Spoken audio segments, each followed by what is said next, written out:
Welcome to Fearless with Jason Whitlock. I am Jason Whitlock, your host. Happy Tuesday. Fantastic show planned for you today. Shemeka Michelle is going to join us. Bryson Gray is going to be in studio with us. Kari Lake is going to join us. Steve Kim, Delano Squires. Awesome show. I'm going to go directly into the fire starter because we got to get this show rolling. We got a lot of moving parts. We got a lot to get to. So let's get to it. I'm going to circle back to Tucker Carlson. The matriarchy can fly the mission accomplished flag across America. It toppled the man-made meritocracy that imperfectly defined American culture for 200 plus years. The fall of Tucker Carlson at Fox News symbolizes the matriarchy's prioritizing of message over merit. Performance could not shield Carlson from the consequence of America's adoption of a feminized culture that levels the playing field by castrating men, reimagining traditional standards, and embracing a false reality. Monday morning, Fox News cut ties with the most popular host on cable television. According to the Los Angeles Times and other so-called news outlets, Rupert Murdoch, the founder of Fox News, decided to oust Carlson partially because of a discrimination lawsuit filed by Abby Grossberg, a former talent booker on Tucker Carlson Tonight. Grossberg claims she was bullied and subjected to anti-Semitic remarks while working for Carlson. It's a familiar pattern at Fox News and across corporate media in America. From Roger Ailes to Tavis Smiley to Bill O'Reilly, the misbehavior of men and or the allegations of a disgruntled female employee are used to dislodge men from positions of influence. Let me state this for clarity and transparency. I was a frequent guest on Carlson's program.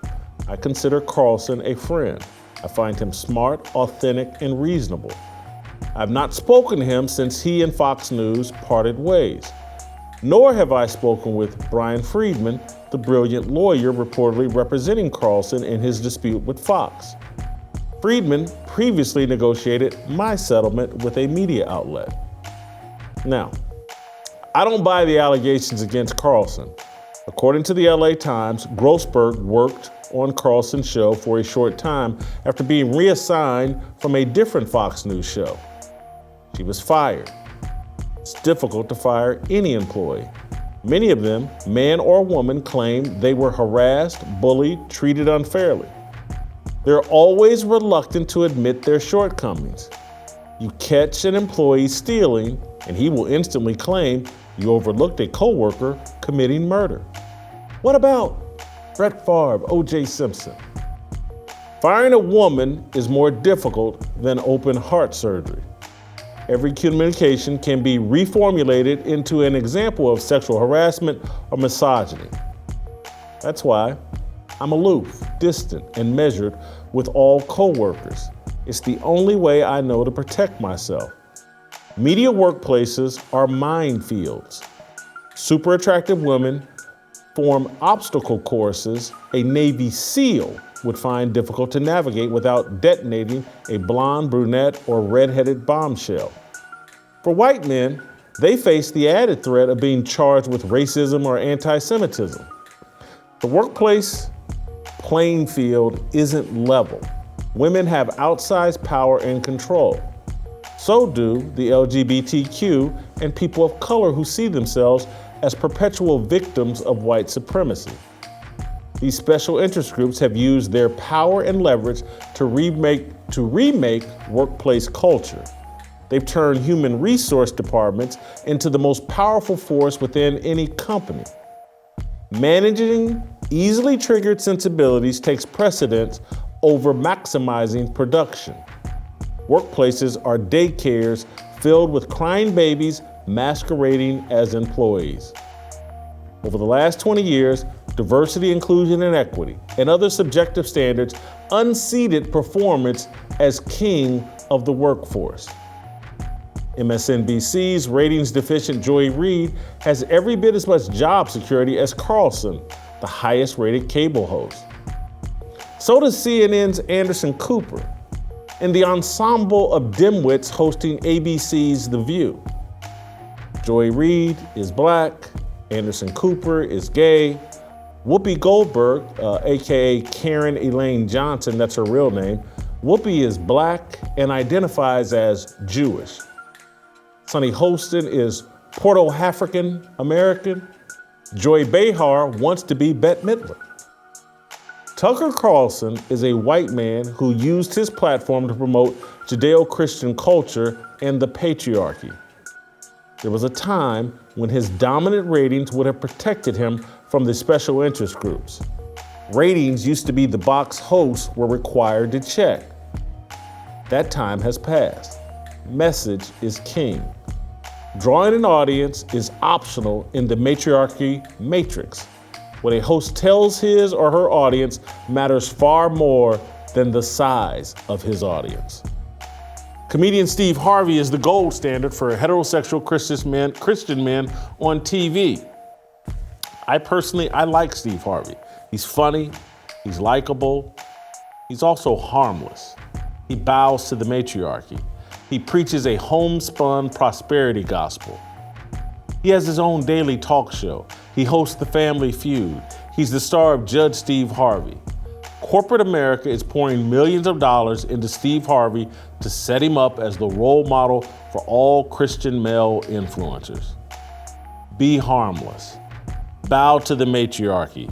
Stay on message. And the message is simple. The key to improving America is emasculating men and eliminating merit. You earn only what the prevailing power grants you for your service to the prevailing power. Tucker Carlson challenged the prevailing power, the matriarchal ideology promoted by leftists.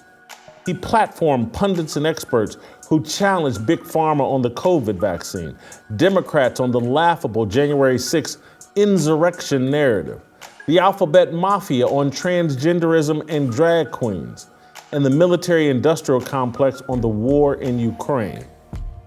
His courageous, afflict the powerful, populist style attracted a massive audience. His competitors lacked his talent or courage. They conspired to bring him down. Alexandria Ocasio-Cortez called for the government to censor Carlson. Chuck Schumer demanded that Rupert Murdoch stop Carlson from showing the January 6 tapes. The ladies on The View celebrated his demise. Watch for yourself. Word has just come down that Fox News Media and Tucker Carlson have agreed to part ways. We thank him for his service to the network and host of the prior contributor. Wave.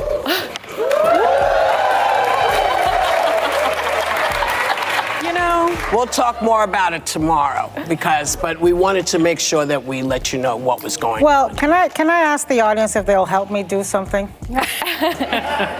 Come on, folks. Na na na na na na na na. Hey hey hey. Goodbye. Na na na na.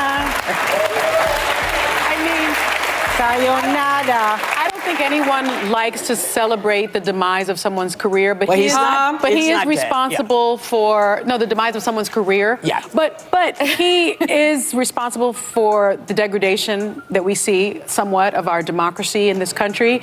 And I just think as a faithful person, look at God. Look at God. Well, and Russian propaganda hardest hit. I mean, he's been the biggest purveyor of pro-Russian talking points. Yeah. So it's a good day for the Ukrainian people. Karma doesn't lose anyone's address. No. So. Well, it may misplace the address, but it does not lose. This woman, Sonny Hostin, look at God, look at God. Tucker Carlson's responsible for the degradation of American society. These people are so dishonest, so ignorant, so evil. And this isn't emotion about Tucker Carlson. He's going to be perfectly fine. He's got a laundry list of suitors. He'll make plenty of money moving forward. He'll be an even more powerful force, I think, on the other side of this, I think and hope. But women, I'm just sorry, they've degraded this society. Women and emasculated men rule America. The matriarchy has taken over the patriarchy. Merit has no place here. The order spelled out in the Bible carries no weight in America. In pursuit of power and influence, the biblically described weaker vessel, that's in the book of Peter, eradicated competition and emphasized a handful of identities. Diversity, inclusion, and equity killed performance, merit, and Christianity. Fox News will install an inferior replacement, and the rest of corporate media will claim our affinity for Carlson reflects our misogyny and racism. To be tolerated, the matriarchy requires Marxism and a matrix. That's where we're at now. We're all inside the matrix, all of us. And they're going to further impose the matrix on the rest of society. It's unlikely I will ever watch Fox News again. I certainly, if any of the producers at Fox News are watching, don't bother contacting me. I rarely responded anyway. When the hosts from the other shows, I don't have a problem with Jesse Wires. I don't have a problem with Lori Ingram. I don't have a problem with Sean Hannity. I don't have a problem with any of the people on Fox News. I just have no use for Fox News. And again, I don't want to disparage the people working there. There's good people working there. But it's so crystal clear. Fox News is now part of the corporate mainstream of America. No interest in truth. No interest in challenging the prevailing powers. They're in on it, and they've been in on it. But now they're full-blown in on this whole transitioning of American society from a patriarchy to a matriarchy. This has been inevitable since Roger Ailes got run out of there. The leadership is weak. The vision is weak. This is what happens when the true lion, the true visionary gets too old, turns his company over to his kids, turns it over, Suzanne Scott, a woman in charge of Fox News. The company's weak. It's matriarchal. I won't be participating. And again, that's not said as like, oh, that's going to ruin Fox News. No Jason Whitlock.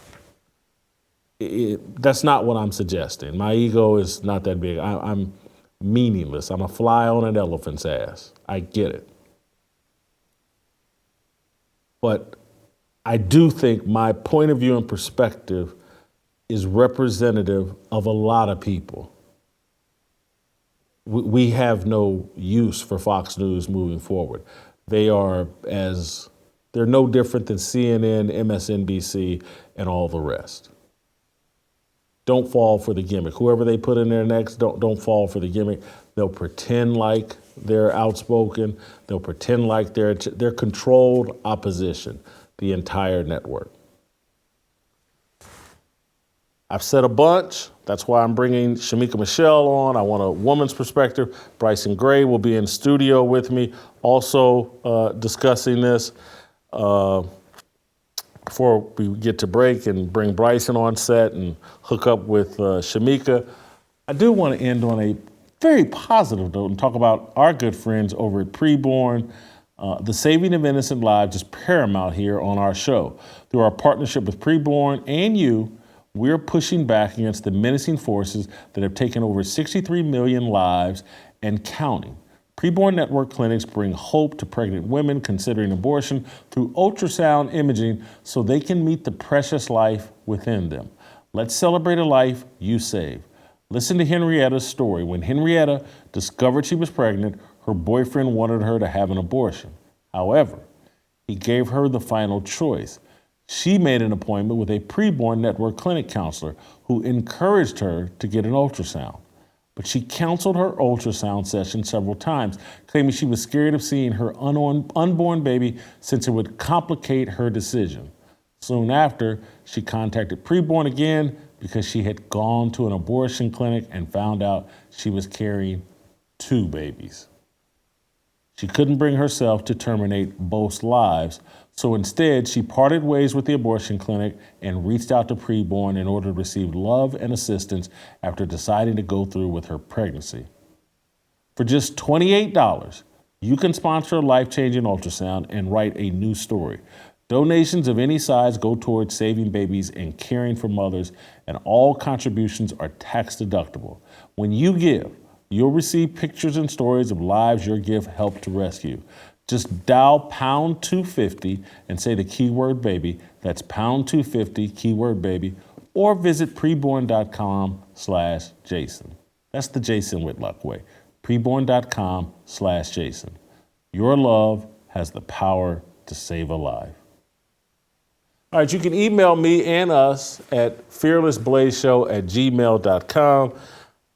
Slam those likes. If you're listening over Apple, slam that 5-star review. Shemeka Michelle, Bryson Gray, next. It's my obligation, no hate, discrimination, raising up your hands for freedom.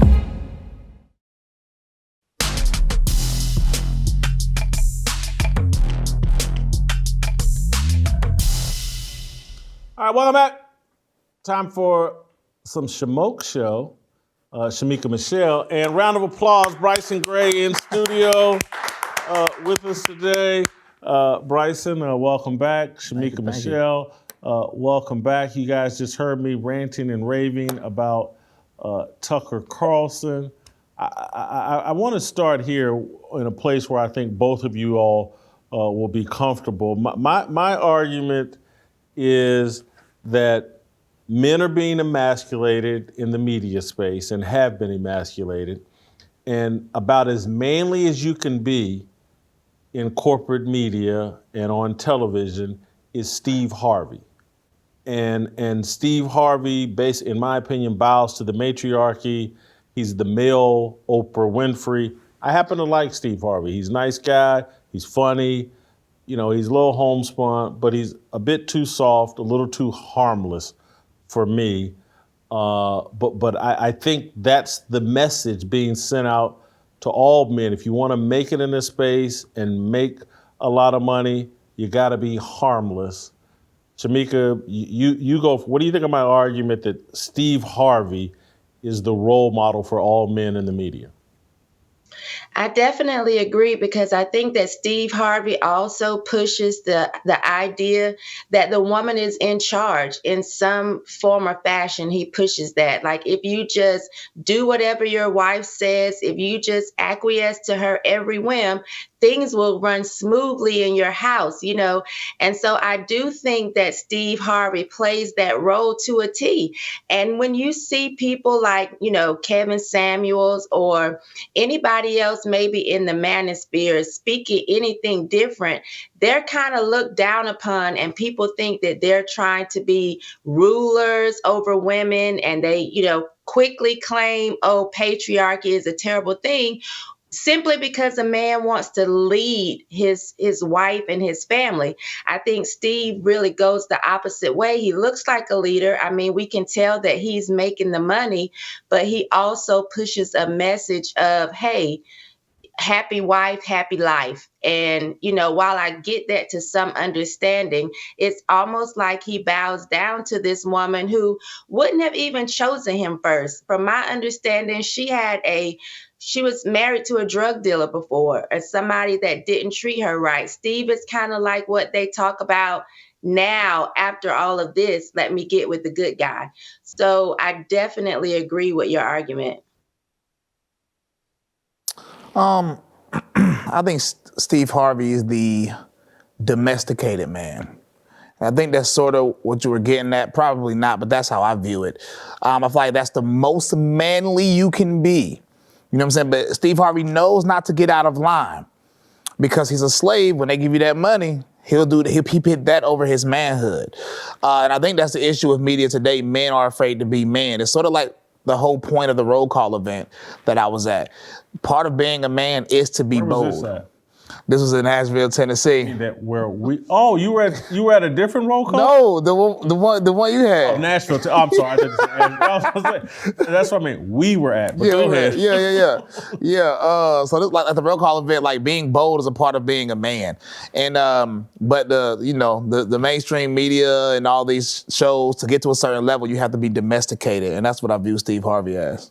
So, what do we think will be the aftermath of Tucker Carlson not on Fox News? Were you a watcher of Tucker and Fox News? And does it? I don't know if I'll ever watch Fox News again. Not out of bitterness, out of like there's nothing there for me.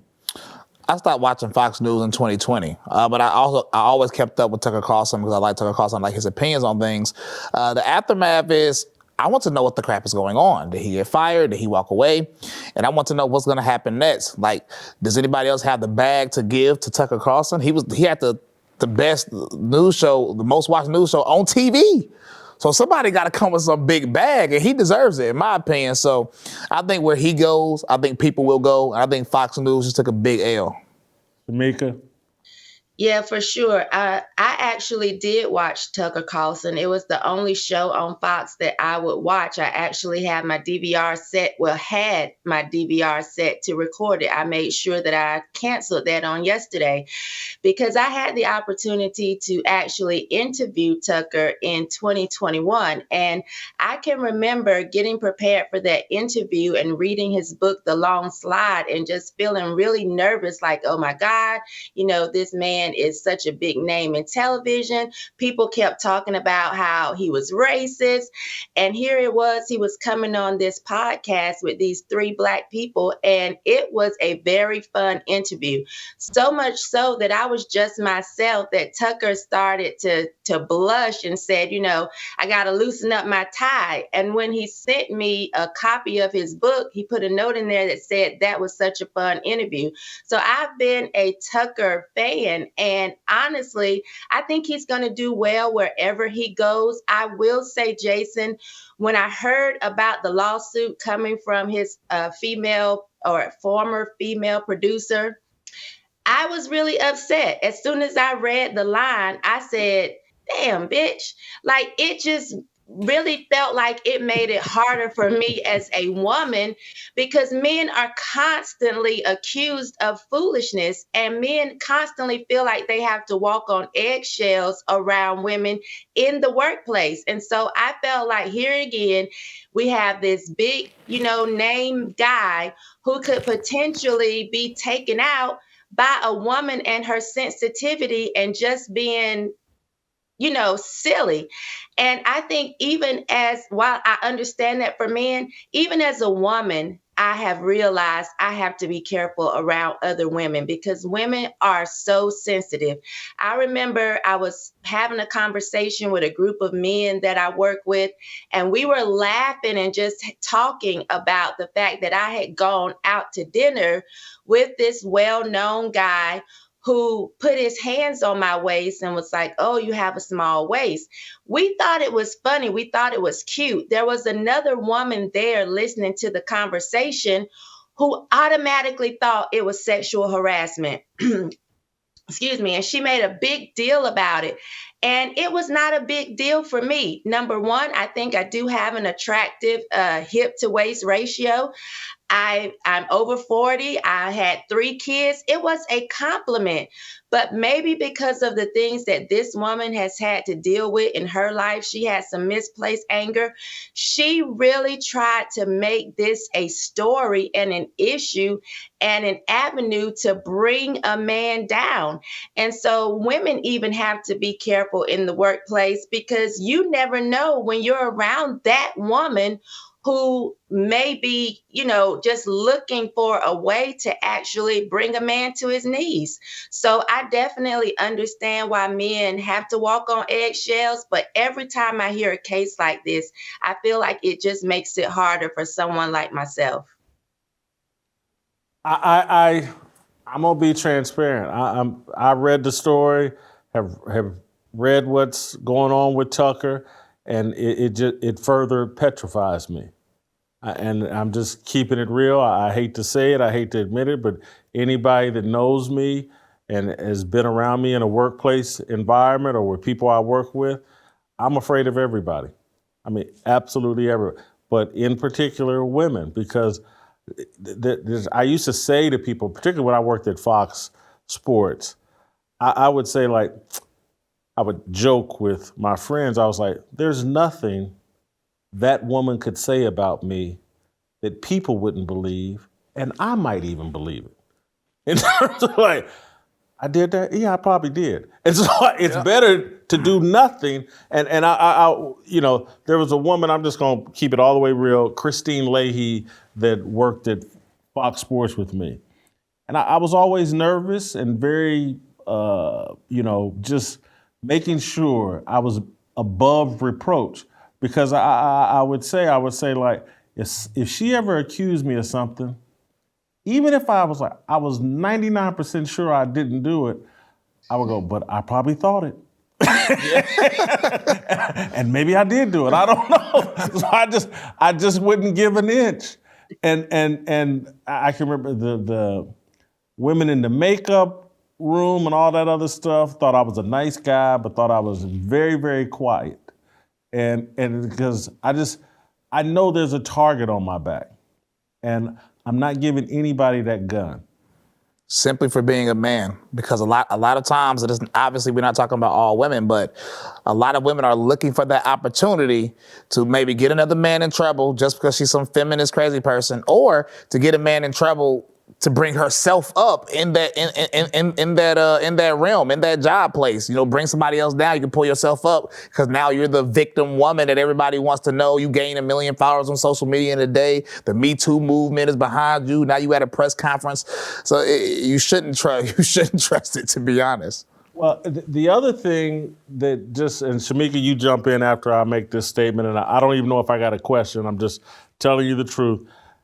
What I've seen and what I experienced in previous work environments where you're the host of a show, you have influence on who appears on the show, women will put you in that spot to try to gain leverage over you so they can then turn around and say, I need to be on your show. And all it takes is one slip up. Y'all go insist on, hey, let's go out for drinks, let's go out for drinks, let's go out for drinks. And the next thing you know, you question your manhood. If I keep saying no, am I really a man? You break that, well, okay, we'll go out to dinner. And then they keep taking the conversation a direction where you want to come upstairs? Or let's go back. And you can't do it because I'm just telling, to me, I was just always sitting there going, once I do that, I'm toast. I now have to meet all of her demands or I'm toast because, again, there's nothing she could say that wouldn't be believed. Again, I don't have a question, Shemeka. I just your thoughts, or I don't know, what's it like working with me? I feel like I'm a weirdo. The world has turned me into a weirdo. Yes, Jason, working with you is extremely difficult, and I understand it though, because I see what happens to men over and over again. But for somebody like myself, it just feels like it creates this unnecessary wedge. But I get it because, like, for myself, I'll just talk about me. I'm very crude at times. I can come across extremely flirtatious. I'm touchy-feely. I may not mean anything by it. That's just how I am. I may be talking to a man and put my hand on his knee, or, that's me. So I get why somebody would be guarded. And I think you should be, because I could be, you would never know, I could be that woman who is trying to open that door. And once you walk through it, bam, I got you. So I get why men are like that, but I just think that it really makes it difficult in the workplace. When it comes to women working with men or women in the workplace, I think that a woman should be down to earth. I think in order to compete with men in the workplace, you have to be a little bit of a bitch.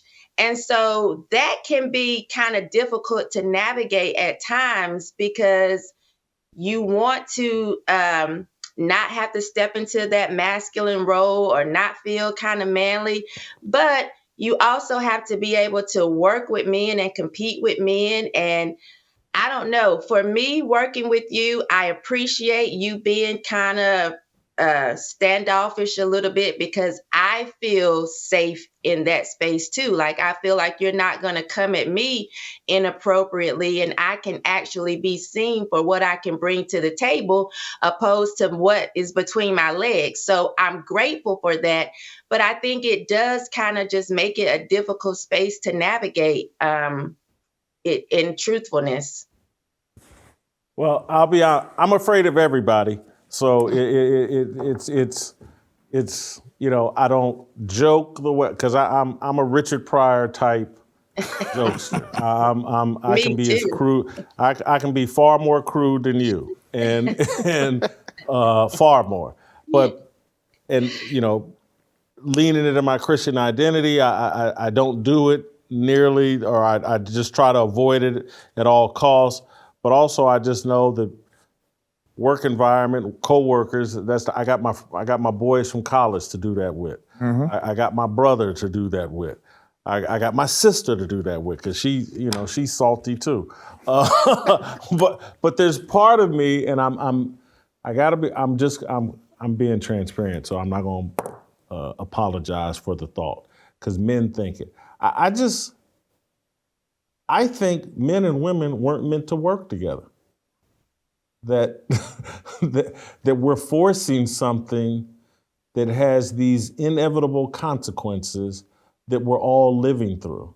That everybody is walking on eggshells now because we've injected something into the workspace, and these people that lean into their race have injected something into the workspace where you can't say this or that. You can't be friends with Nick Fuentes because he thinks, hey, I think white people should marry white people. Mm-hmm. And I never get offended by that because I was like, my father and my mama today think the exact same thing. My father's dead, but he didn't believe in that. My mother is alive and she's probably pissed at him, but she don't believe in it. They're not terrible people. They believe what they believe. And so if I have that standard for my family, why Nick Fuentes, he can think that too. It's so funny because people like Nick Fuentes, he's not even half as bad as my grandmother. I can tell you that right now. If my grandmother came on this show, you'll get banned like dead for some of the stuff she said. You know what I'm saying? It's especially racially. I come from a line of Black Panthers. You know what I'm saying? So it's like people talk about stuff. I'm like, I hear this type of stuff all the time. Just the color of the person saying it is different. You know what I'm saying? But I do agree with you on one thing for sure. The workplace, I think generally speaking, and I could even extrapolate it and take it to workout places like gyms and everywhere. Mm-hmm. The mixture of men and women, not in all cases, but in a lot of cases, it seems to be forced and sometimes it doesn't seem to be a good fit. Shemeka, I'll give you the final thought as me and Bryson have buried ourselves. Yeah, so, I just want to say, I think a way that you can get out of that, Bryson, or maybe your grandmother could, not be seen as somebody that could get the show banned, is just do what I say. I'm not racist. My bed is. So that's, I put it off on the bed. But I agree. I do think women being in the workplace is kind of forced and it's just difficult to navigate for both sexes. And I think if people were a little more honest about that, it would make things a little bit better. Thank you, Shemeka. Great job. We're going to let you go. We're going to bring Delano Squires on next.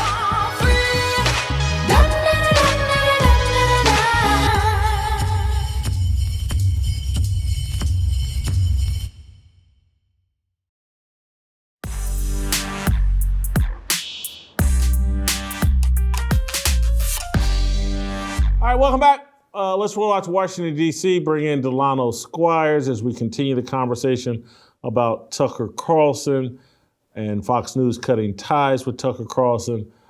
Delano, your initial thoughts when you heard that Fox was cutting bait with the most popular talk show host on television? Hey, Jason. My initial thoughts were surprised. I actually was in the house in person when Tucker Carlson gave his speech on Friday night. He gave it at the Heritage Foundation's 50th anniversary gala. So, I mean, certainly look forward to that. My wife and I, we were there watching it. And like everyone else, enjoyed what he had to say. He spoke with no notes. We got no indication that he thought Friday was his last show. So when I heard the news come down, I said, wow, what is going on here? And then immediately my mind went to what could have been the cause. And obviously there's speculations, speculation tied to the Dominion lawsuit.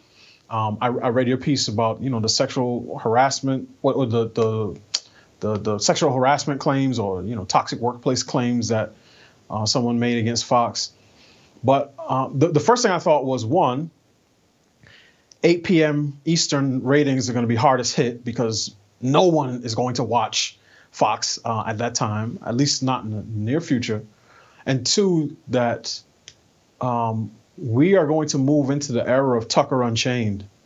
And just like that opening scene in Django, I don't think the left and people like AOC who called for him to be deplatformed understand what they've unleashed on the culture in a good way, because he was already bolder and willing to take more risks than most.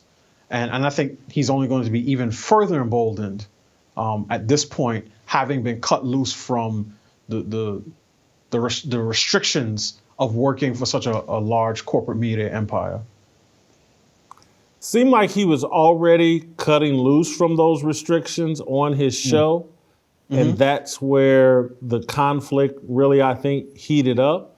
And part of me thinks, and particularly given the speech he gave at Heritage, I want your thoughts on Tucker, to me, started leaning into the faith-based element of what's going on and the good versus evil battle and starting to understand that we're in a spiritual conflict.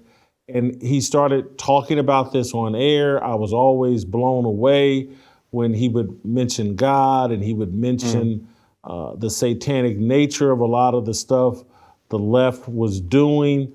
And I thought, well, man, Fox is allowing this. They're and I've seen Pete Hegseth do it as well occasionally. But for Tucker Carlson to be doing it, I thought it was amazing. And I thought it was something that was perhaps unsustainable on corporate television. And while I think the Abby Grossberg played a role, but eventually I think what happens is once you figure out like, oh man, this is good versus evil. There's a group that believes in God and believes your rights come from God. And there's a group that believes man is the most powerful thing and that they're God. That relationship with corporate media and corporate television becomes unsustainable at that point. I mean, that's an interesting point. I never really looked at it that way because Fox has other hosts, personalities, and straight news people who will reference their faith. I'm not sure how often Laura Ingraham does it explicitly. I know certainly Raymond Arroyo does on the show. Shannon Bream, talks about it. They've both written books that tie, into their faith and their biblical worldview. So it's not to say that it's unheard of, but having him do it, I agree, was certainly powerful. Even though, and he said it in the speech, he's an Episcopalian, so not a particularly theologically strong Christian denomination, but one in which I think he's acknowledged, and I've heard you say this, you've seen the sort of evolution of Tucker Carlson spiritually. So where he talked about in the speech on Friday, taking time to pray for the country and reframing the battles that we're having taking them out of the political sphere and seeing them more in from a theological perspective, right? These are fights about good and evil. He talked about the types of things that characterize good, right? That beauty and peace and unity, and the things that characterize evil, which is ugliness and disorder. I see why some of that may be a little bit uncomfortable for upper management. I think a lot of his audience loves to hear him speak that way. But my sense is that given how squishy many Republicans, center-right people can be, and I'm thinking back to, this might have been last year during June, where Fox ran a segment basically celebrating the quote-unquote transition of a kid when he was 5 years old or something like that, and now he's a teenager. And they had if you close your eyes, Jason, you would have thought you were listening to MSNBC. At one point, the mom said, well, I'd rather have a living daughter than a dead son, or something to that effect. And they were using all the personal pronouns. So there's a part of that center right that is extremely squishy and not willing to confront the culture and the left on some of these issues. But his handling of the 2020 election, of January 6th, of COVID, and of the war in Ukraine, I think put him in a box that was different than some of his colleagues. Now, a lot of them were not, pro Fauci or any of this other stuff, but you're not going to see Tucker Carlson wearing a CIA. He's not Sean Hannity with a lapel pin, CIA, FBI, DNI and Ukraine flag, every other cause that is the hallmark of permanent Washington. He was a different kind of cat. And I could see how that may make things uncomfortable for him. And I'll say this, and I know you would recognize this better than most, Jason, the dynamic changes on a team when one player becomes much more powerful than his head coach, general manager, and even his owner. And when that happens, sometimes upper management will say, we need to reestablish order, because Tucker Carlson is by far the most influential person at Fox News and probably in conservative media. And I don't think that could have been lost on Fox's corporate structure. So Tucker, to me, not hardcore pro-Trump, but hardcore MAGA, and particularly for a corporate media person. He was the policies and the things that he talked about were very consistent with the MAGA crowd. His defense of them on January 6th. It wasn't instantaneous. And again, I'm not saying this trying to gloss myself, but I'm talking about day one, I was like, this is some BS. This is a frat party that they trying to pretend like is an insurrection. But he eventually got there, where he was calling BS on the whole insurrection narrative. I saw him as the corporate voice for the MAGA movement. I view Tucker as really simply pro-common sense. And that's why I liked a lot of his takes. And to add to what Delano said about the center-right people, we're going to see if this reason that y'all are saying played a part in what happened with Fox News. Because who are they going to replace him with? A lot of people are already talking about replacing him with Bruce Jenner. You see what I'm saying? So that's going to prove everything that y'all just said to be completely true about Fox News. And that sparked the thought in me when Delano said that, because that's a real possibility. The only thing that I can think about is that at least I know I'll never see it. I'll just hear about it. Facts. I'll just hear about it. But is that real speculation? That's speculation from a lot of people, like in the movement, a lot of like popular influencers in the movement, that they're talking about replacing him with Bruce Jenner. Because Bruce Jenner, I think, sort of had a residency with Fox News. Yeah, I know he's been on Hannity a couple times, even when he was running for governor in California, and Hannity was pumping him up, and it just, to Bryce's point, there was just such a disconnect, because Fox is trying to play multiple different positions. Now, to their credit, and I would say that this is to the credit of the right, more generally speaking, there is more space for dissenting views. So Tucker Carlson can mock the transgender cult at 8 p.m. and Hannity may have on Bruce Jenner at 9 p.m. And then their straight news stuff in June will be celebrating Pride at 5 p.m. And, Laura Ingraham will talk about why men don't belong in women's sports at 10 p.m. So even though it can feel like a confusing message in terms of Fox as a media entity, there's certainly space for debate and disagreement on that side. That space does not exist on the left because there's not a single person at MSNBC who will go on the air and say anything critical of sort of the trans movement and expect to keep their job. Joy Reid could have been, she had her moment of, LGBT antagonism, probably in the early 2000s when she was targeting Charlie Crist. She understands that she can't say a lot of that stuff now. And as I like to say, the most powerful women on the left have finally found a group of men that they can submit to. And that's how all left-leaning media operates at this point. But I will say this, Jason, I don't necessarily see Tucker Carlson as hardcore MAGA per se.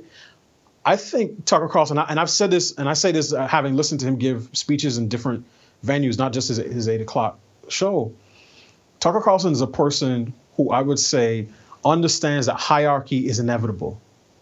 I think his main criticism of American political culture over the last couple of decades is that our hierarchy has been corrupted because our leaders are so incompetent, inept, selfish, arrogant, and ignorant. So he wrote a book called Ship of Fools where he laid into, people across the board in permanent Washington and the leadership class. So I think he sees populism as a response, a symptom of a poorly managed sort of elite or of the poor management of the elite. I've heard him say on multiple times that he's not a populist. Now, I don't know if he's changed that perspective. He certainly is very comfortable around quote unquote everyday people, whether he's giving a eulogy for a guy who was in, not the Guardian Angels, Hell's Angels, right? Yeah. A biker dude, or, the other people that he may talk to. He seems like someone who's comfortable in a lot of different social settings. But he also seems like someone who says, no, we're going to have a hierarchy. You can't get around having elites, but that the elites in generations past managed and stewarded the country well because they didn't spend their power and privilege, two words people love to use. They didn't spend it on themselves. They didn't spend, their platform. They didn't use their platform to complain about how poorly that they were being treated. And if there's one criticism, obviously that's the case on the left, but I will say this, one of the criticisms a person could level towards President Trump, and certainly I would level this, is that he did that exact same thing. Yes, would he rail on the media? Of course. Yes, would he say America first, make America great again? Of course. But he spent a disproportionate amount of his time complaining about how he was being treated. And that's something that elites of a different generation typically did not do.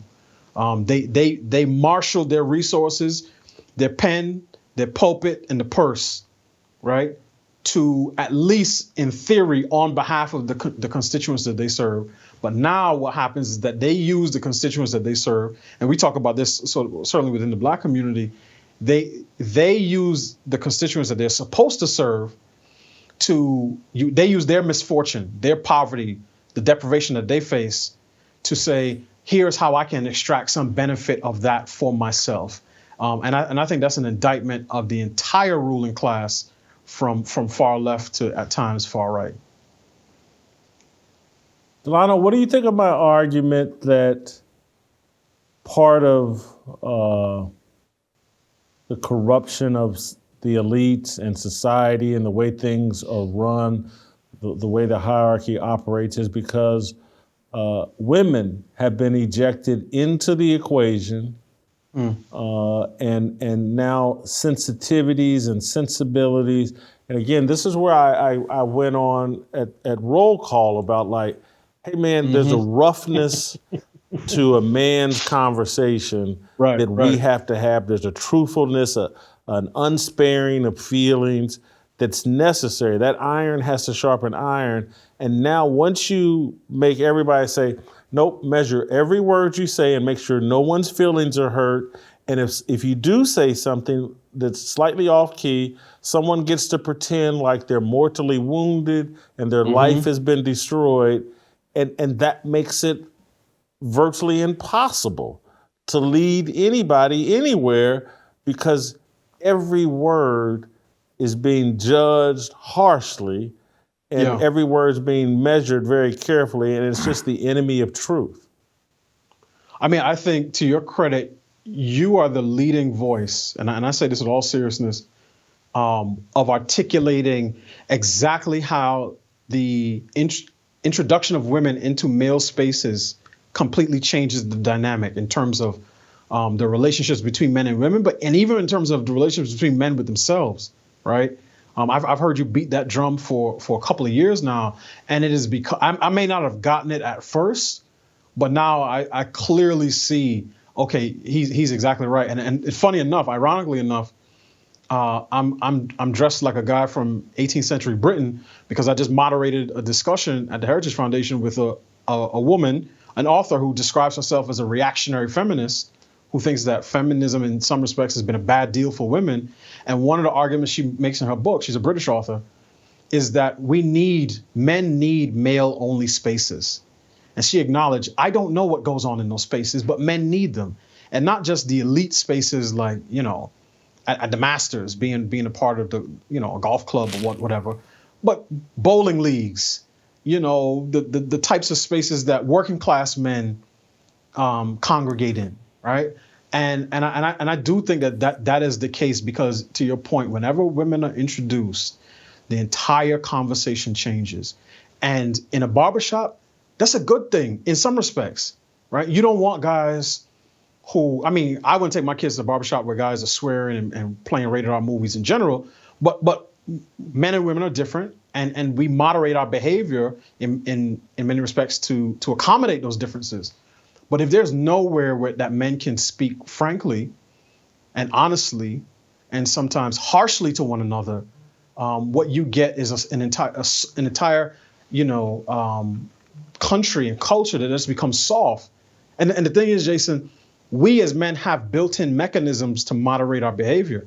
It is the underlying threat of physical violence between two men that oftentimes helps keep us in check. So there's certain things you're not going to talk reckless to a guy because he may haul off and hit you in your mouth.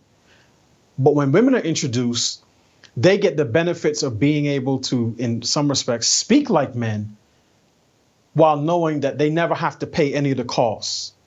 So they can talk reckless and they come at your manhood and they say all this other stuff, and they know that most guys are not going to come back at them with a similar spirit of aggressiveness, because they know that then the man is going to be brought up on charges of sexism and patriarchy. And even at elite levels, this takes place.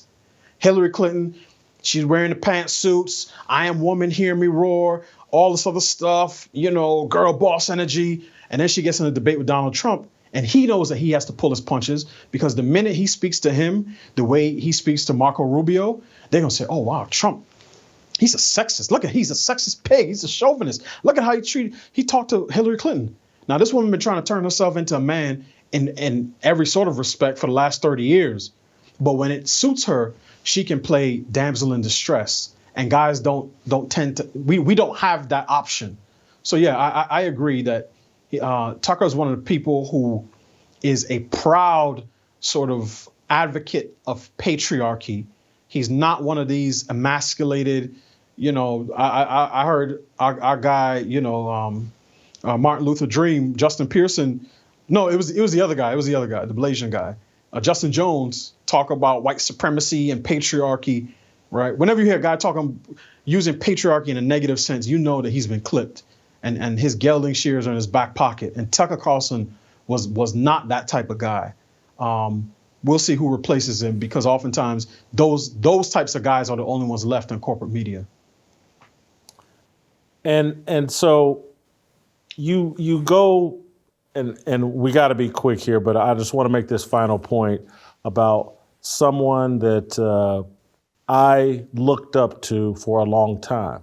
The name of my corporation is RWSA, and It's Royko, Mike Royko's first columnist I ever discovered. The W's for Ralph Wiley, my longtime friend and mentor. The S is for David Simon, the creator of The Wire. And the A is for Michelle Alexander and the book she wrote, Mass Incarceration. And so those had profound impacts, all of them. Royko got me interested in being a newspaper columnist. Wiley, guy I looked up to, became friends with, and a mentor to me. And Simon, the TV show, my favorite. And now David Simon can't stand me now either, which is funny. But where I've come down on Michelle Alexander and mass incarceration at this point, and I read the book twice, gave it to all my family and friends, but it's like, that's a woman's point of view of the criminal justice system. And it's over the top sympathetic. We can't punish anybody now. That book changed everybody's perspective on the drug dealer that was drugging up your mama, drugging up your cousin, destroying your community. Now he's a victim and you must feel sorry for him. And every guy that's in prison, and we know the BS they've done in our neighborhoods and everything, but we're all throwing a sympathy party for him because Michelle Alexander wrote the book to make everybody feel sorry for criminals. And trust me, if it was a group of men sitting around, oh, that man broke into my grandmama's house, there would be somebody in that room and say, you know, we ought to kill him. And we'd have to talk. Killing him's a little too much, dog. We ain't gonna do that. We're just gonna take him outside and beat him. And if he dies, okay. But it won't. We can't do that anymore because women are sitting in there. You know, if he just had a 15th chance, he'll get right. Change the whole criminal justice system.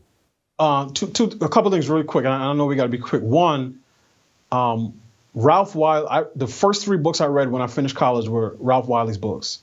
Why Black People Tend to Shout, What Black People Should Do Now, and Dark Witness. He probably more than anyone inspired me to sort of get on the path that I'm going on right now. So I love the reference to Wiley. 2, to your point, women have a different orientation towards, let's just say moms have a different orientation towards their sons than fathers do, right? For mom, it's always time to nurture. Doesn't matter what the boy does. Dads are about holding their sons accountable because they want them to grow up to be men. And they understand that a man that's over-nurtured will always stay in the place of a boy, never grow up to be a man. But the other thing that emotion does is that it clouds logic. And when you listen to Angela Davis, Michelle Alexander, or Ava DuVernay, who had the documentary 13th, most people come away with this perception that the prisons are filled with men, Black men there for nonviolent drug crimes. The truth of the matter is that in our state prisons that hold the majority of people, right, there's some in jails awaiting trial, serving short sentences. There's some in federal system is very small. The state prison system is about over 1 million people. The majority of them, 55% of them, are there for violent crimes. And when it comes particularly to our community, 62% of Black inmates are there for violent crimes. 13% are there for drug crimes. It's a similar drug crime percentage, white, Hispanic, and Black. But to your point, when you listen to people like this, you come away thinking, oh, it's all guys, they're selling nickel and dime bags and now they're doing a 20-year prison sentence. That's not the case. And that's why homicide is the leading cause of death for young Black men between the ages of 1 and 44. Certainly between the ages of 15 and 24, it's like 50%. And it's the second leading cause of incarceration. There are more Black men in prison today, state prison today, serving time for murder, for homicide alone, than all drug crimes. So yes, the introduction of that feminine energy, that maternal instinct has made us dumber, has made us less able to have honest conversations about these things, and have ultimately made our communities a lot less safe. And that is why the Black elite, particularly in the media, spend their time chasing fake hate crimes, Bubba Wallace and Juicy Smouye and all sorts of other, and tracking down Karens and all this other stuff. And as soon as you turn attention to street crime, then they all turn into White Lives Matter activists. Well, what about white on white crime? That is a direct result of having too many Michelle Alexanders and not enough men in the house to dole out some discipline to wayward teens. Thank you, Delano. Great job as Thank you, always. guys. Bryson, I used to dream about marrying Michelle Alexander. That's how much I loved her book. She's a beautiful woman. But when I think about that book and its power, and it's why Jay-Z is such a respected figure. No one cares that he's so dope because, and when you think about how many young black women and older black women line up in line to date whoever the biggest dope dealer is in the neighborhood. And we'll look at some nerdy dude with straight A's. Miss me with that. And it's that female energy, man. And again, I'm not anti-female, but we got them way outside their roles. And I listened to Sonny Hostin talking about who's degrading society. Oh, yeah. Well, the thing about women is they're naturally more emotional than men. So when you put these type of people in positions of leadership, like Delano said, emotion will always at some point override logic. And like you said about the drug dealers, where I'm from, all the women like the drug dealers. Part of it is from their nature, though. Part of it is because they look at the drug dealer as the one that can provide for them. They look at him as a gangster, so they think he can protect them. So part of it is a woman's nature to want that. But another part of it is because it's glorified as a cool person, be sympathetic. They came from nothing. They had no choice but to sell dope. And that's the narrative. They put that spin on it. And it seems to work in society for some reason. So we're about to contradict everything. And we're going to bring on my favorite female politician, Kari Lake. And we'll see how much of this conversation I'm willing to bring to Kari. I love Kari Lake. I'm not going to lie. Love Kathy Barnett in Philadelphia. Love Kathy. And so I'm not going to apologize for that. It's not. I could sit here and explain to you the differences. But anyway, Kari Lake next.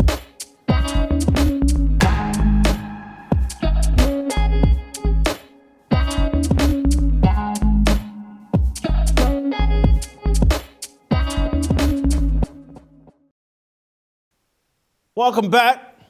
We're going to continue our Tucker Carlson conversation with the absolute perfect guest, Kari Lake, who ran for governor in Arizona.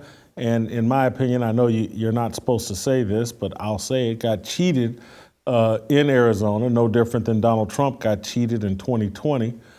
Sue me, screw everybody that's upset by that. But Kari, for a long time, worked in television news in the state of Arizona, knows the news industry quite well, obviously knows politics and the kind of backbiting and backstabbing that goes on in politics. Having given what she just experienced in Arizona, she's the perfect person to talk about what happened with Tucker Carlson, and we'll ask for updates about her fight to improve the election system in Arizona as well. Kari, welcome back to the show. Thank you for joining us. And your initial thoughts on Tucker Carlson being ousted at Fox News.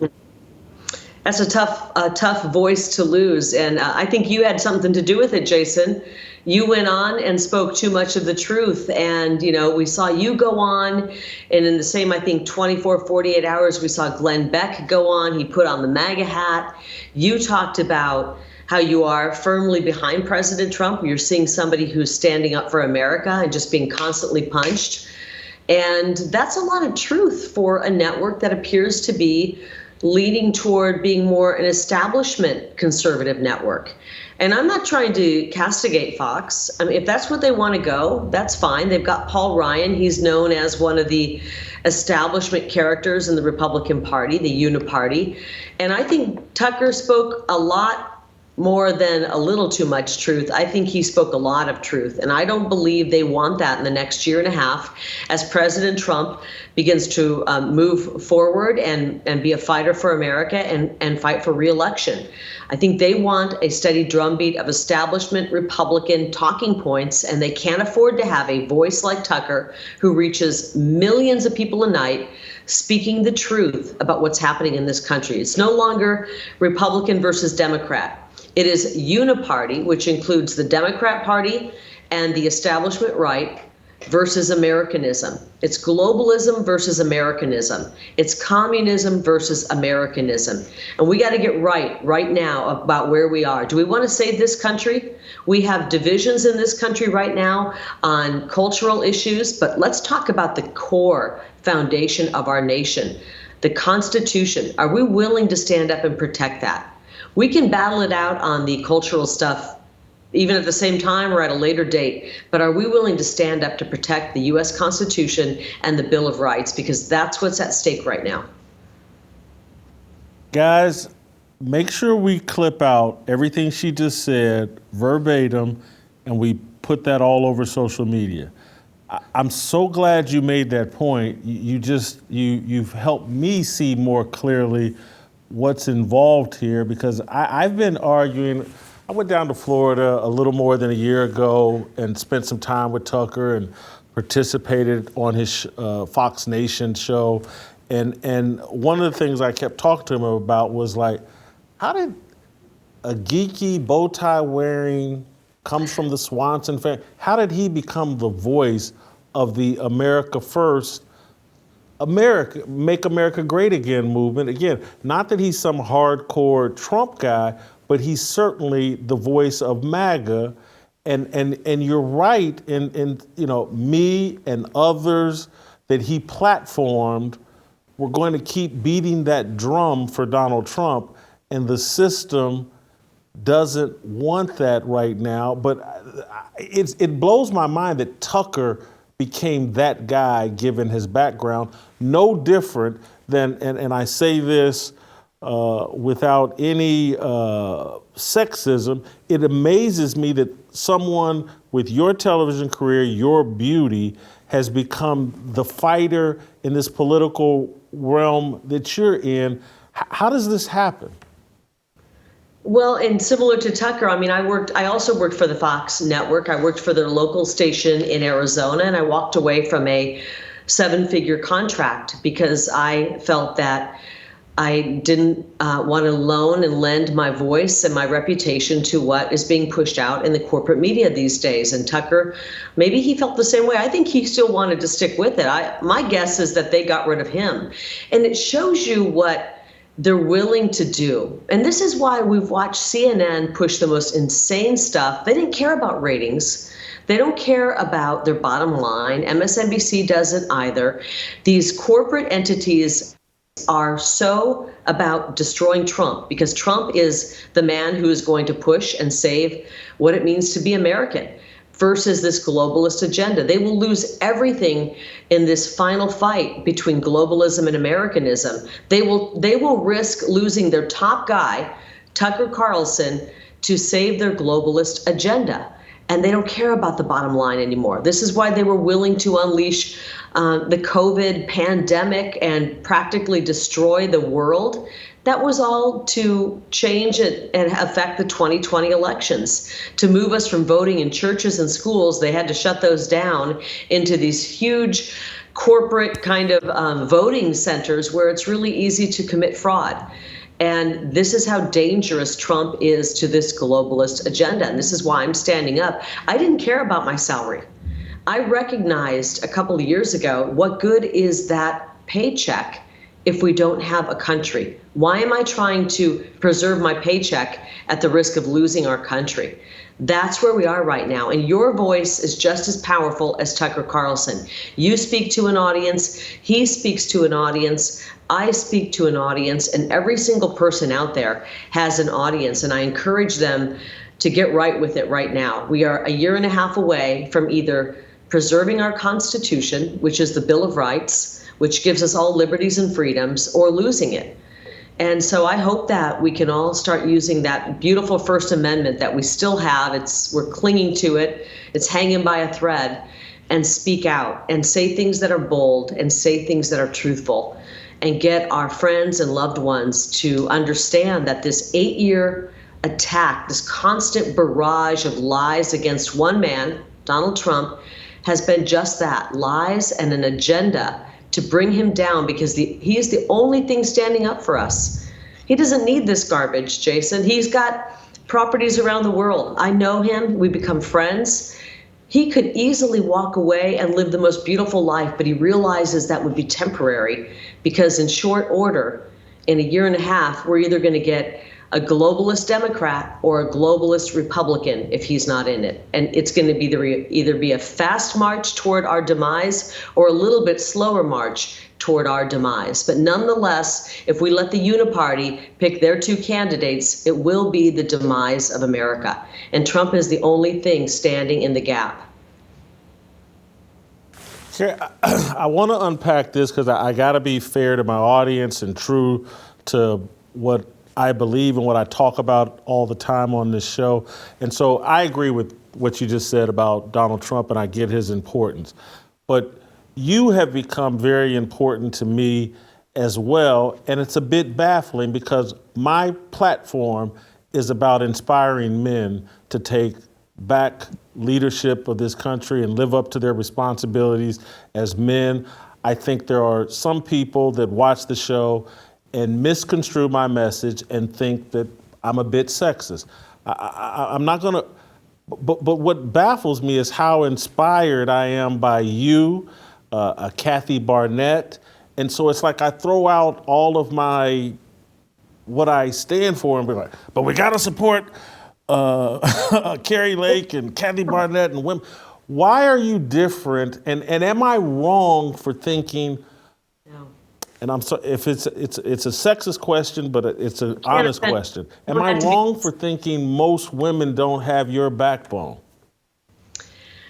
I don't know. I actually believe it's going to be a lot of the moms stepping forward and helping to save our country. I saw it with my movement. Our movement it wasn't about my movement. It was our movement of the people. And it was the mama bears who came forward, and they're busy helping to, raise their kiddos, and they would find 2 or 3 hours in the day and they would donate them to our cause because our cause was about making sure their kids had a future, whether they're girls or boys. I am 100% pro-man. I grew up in a family of 8 girls and 1 boy. My father was a huge, strong figure in my life.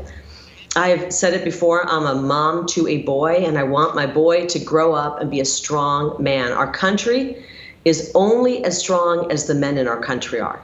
And we're in a weak spot right now because they have managed to brainwash our boys into thinking they can be girls. They've managed to tell our men that they have to, always make everything exactly the same for men and women. We're not the same. We're not equal. I've said that, and they've used that against me. Men and women are not equal. We are complementary. Now, mark my words, they will take that clip and they'll take the last part out and they'll just use me saying men and women are not equal.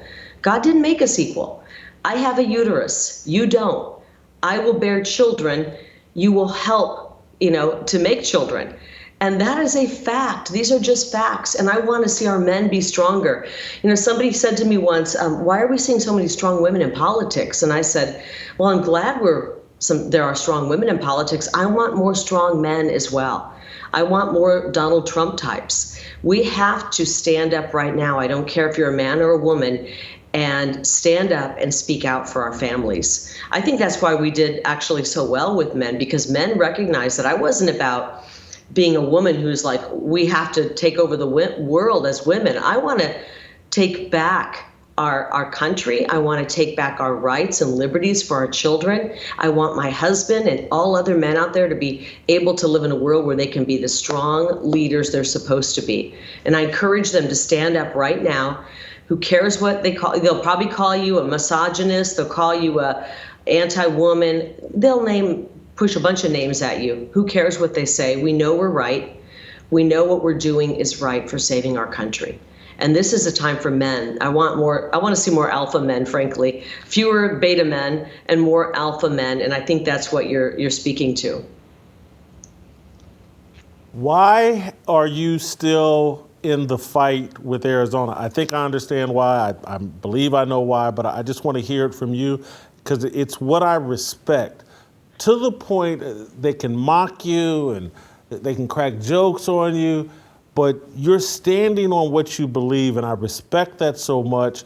Why haven't you given up on your own election? Why are you trying to fix the election process in Arizona? If I found out that the junior high school down the street that the 10, 11, and 12-year-olds are making fun of me, I wouldn't lose any sleep over it. That's how I see these naysayers. They know they're wrong, and we know we're right. What happened on Election Day was a crime against the people of Arizona, not just Maricopa County. They sabotaged Election Day. They intentionally misprinted the ballots, so they printed the wrong image on the ballot to jam the tabulators. 250,000 ballots were spit out on Election Day. And they did this in Republican areas, knowing that 75% of the people showing up were voting for me and other Republicans. And they also threw 300,000 phony ballots in ahead of the election because they knew that's what it would take to help this incompetent, low IQ human being that I ran against. That's what it would take to get her in office. That still wasn't enough. 2 days later, they had to pump in 35,000 more phony ballots. I'm not willing, when a crime like that has been committed, not just against me. It hurts that they did that against me. I worked my tail off. I campaigned hard for 525 days. It hurts and it sucks that they did that to me. And I don't like that. But I can't live with the fact that they did that to the people of Arizona. And if I back down and say, I'm not going to fight it, we'll just try it again another time, then I'm backing down from the people that I told that I would stand up for. If we don't stand up and fight for honest elections right now, Jason, we're not going to have a country much longer. They'll continue to steal them. And this is happening not just in Arizona. This is why, you ever wondered why they get so bent out of shape all over the globe when you get a populist candidate? You get a Donald Trump, a Kari Lake, a Jair Bolsonaro, Viktor Orban. Around this country, you get a populist and the uniparty loses their mind because they've been stealing and rigging elections for a long time. It's a lot easier to rig election when you get two mamby-pamby candidates that nobody's really passionate about. It's really hard to rig elections when you have a candidate that people are passionate about because it shows how rigged the elections are. And so we're fighting it. We know they did the people wrong. We know they committed a crime. We know who did it. And we're fighting it in the legal system. And we're finding out if the judiciary is as corrupt as we thought it was. And it might be. We might find out that we can't win in court. We're still alive in the courts, but we're going to find out what happens. And I'm going to take it all the way to the United States Supreme Court. I've been to 10 states. I've talked to tens of thousands of Americans, and they've all told me, please don't stop this fight. We know our elections are a joke. They're theater, and we want fair elections. All I want is for your vote to count as equal as mine, is for everyone to have one legal vote. And then at the end of the night, if my guy wins, I'm thrilled. If the other guy wins, at least we know it was fair. And we don't have that right now. 78% of Republicans, 51% of independents, and 30% of Democrats believe our elections are fraudulent. We can't go forward as a country like that. So I'm fighting it, and I will continue to fight until we've exhausted every legal avenue. What's the best case scenario? If things went perfectly and you threaded the needle, could you unseat Katie Hobbs, or is it just a change of the election process is really what's on the table? We need to do a lot of things. I really believe we need to get back to what our Constitution calls for, which is election day, not election month. Counting the votes on election day, not 14 days later. But what could happen is the courts could rule in our favor, and they could either set aside the results of corrupt Maricopa County, in which case I win, or they could redo Maricopa County elections. I would be for that as well. But the people of Arizona know what happened on election day was a crime. They know that we have fraudulent people sitting in office right now. They've taken over our government, and they're not happy about it. And so I don't know what they would make the remedy. There are many options for the remedy. We're willing to work with them. We just want the people's voice to be heard. You know, our founding fathers put everything on the line when 56 brave men, and I said men, 56 brave men signed their death warrant when they signed that Declaration of Independence. We saw how John Hancock made his signature so big because he wanted King George to see it. These men, they spilled blood. They lost their treasure, they lost family, they lost everything. For us to not have to bow down to a king, for us to be able to have representation, for us to vote, And I'm not going to have their deaths and their sacrifice and many men beyond them sacrifice everything for us to let it go right now. So we got to fight for fair elections. We can't get secure borders, safe streets, education that's appropriate for our children, low taxes, a strong economy, great foreign policy. We can't get anything we want if we're not truly choosing our elected officials. And that's why the time right now is to fight for elections. And I'm happy to do it. I don't care what they say to me and what they call me. It really doesn't matter. This is a hill worth dying on for me. Last question, and I'll let you go. I want to circle all the way back to Tucker Carlson, and it's just because of your experience in the TV news business.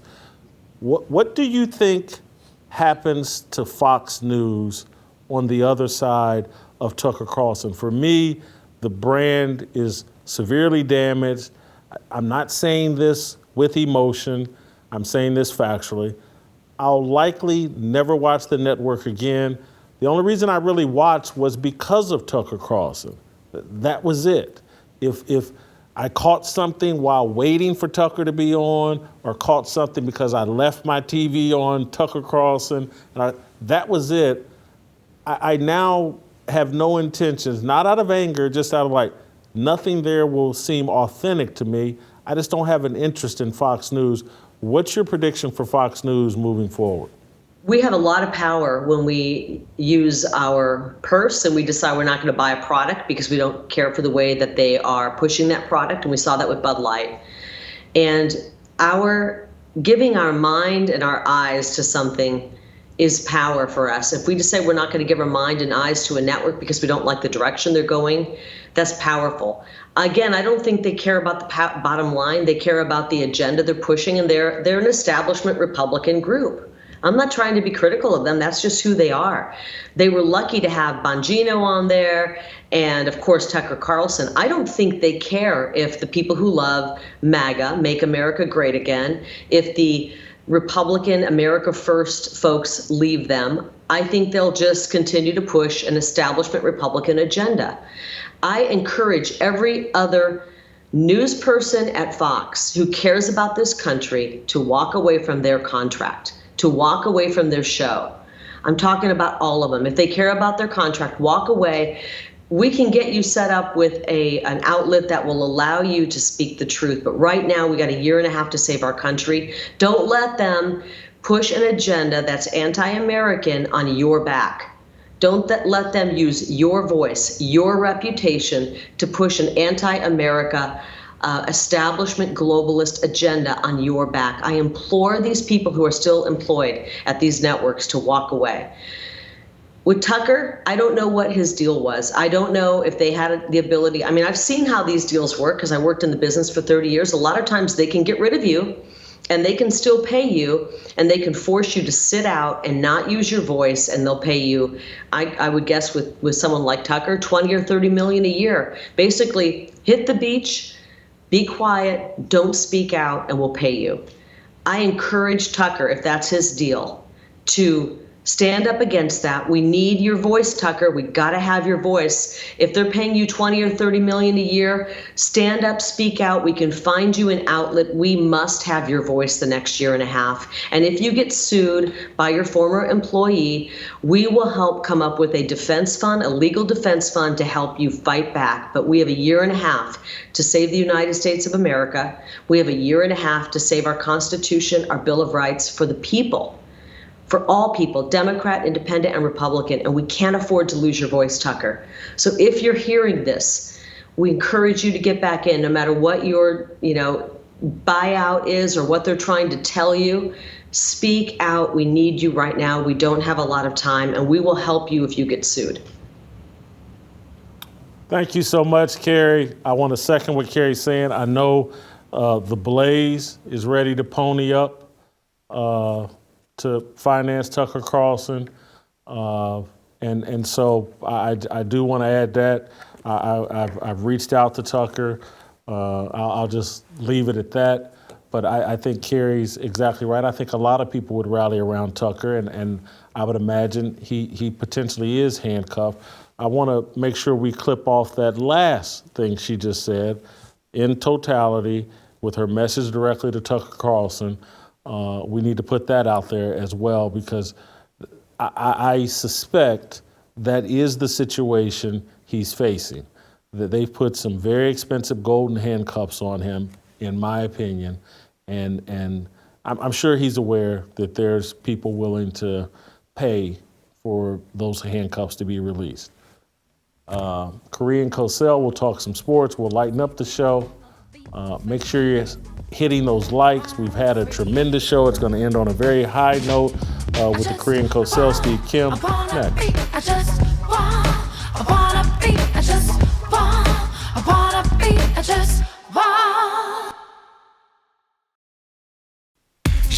모두 다 빨리 박수 쳐 기다리지 말고 서둘러 Reason that I'm back is to feed you raps I see that you are 배불러 So fly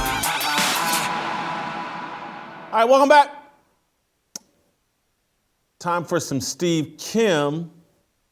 Time for some Aaron Rodgers. The Packers and the Jets finalized a deal. Looks like a couple of second-round picks, maybe first-round picks to the Jets for Aaron Rodgers. And the only question I have, Steve, the only relevant question in all this, because who can speculate who got the best of the deal? We won't know. Here's who I think the top three teams are in the AFC: the Chiefs, the Bills, and the Cincinnati Bengals. For this trade to make sense, the New York Jets, to me, should be one of the top three teams in the AFC. Are they, with Aaron Rodgers at quarterback?